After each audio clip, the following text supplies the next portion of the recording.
Thunder, as we know, Danny's on the road to recovery. It is a slow process, but he's been on great form. He's been out on the road recently. You went down to see him. So is the plan just still to take it day by day? Absolutely. We can't, I know that he would like to sing again, and, obviously all the rest of us in the band would like to do it again. Ben's had his health issues as well, So I guess it's just a matter of if Danny feels like he can do it or wants to do it.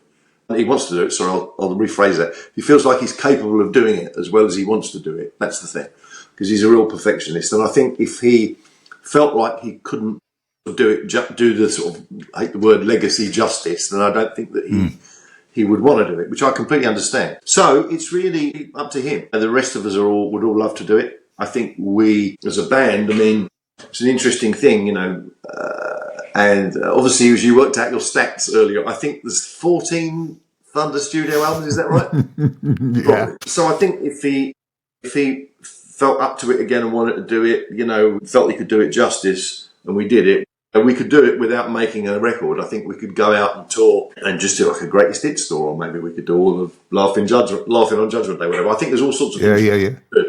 Because when you have that much material over the years, you can cut it any way you want. So, the main thing is that he is. I saw him on Saturday, and he's looking great. He's looking really well. He's in a good place mentally now.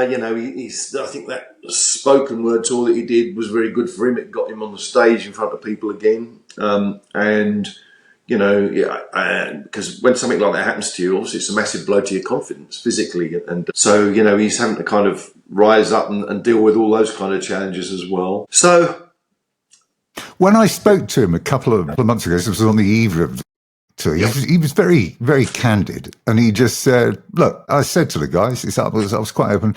If you want to replace me, I'm fine with that. Now, you guys have been best friends for 5 decades and more. Could you ever foresee a time where Thunder would take to the stage without him, with a different vocalist? Well, I think that's something that is not. It's not even something that I would want to contemplate. I think the time for that question is if he says, "Guys, I'm sorry, I can't do it anymore." Then we'll have a conversation amongst the rest of us. Do we want to do it with somebody else? But until that happens, then it's not even a question.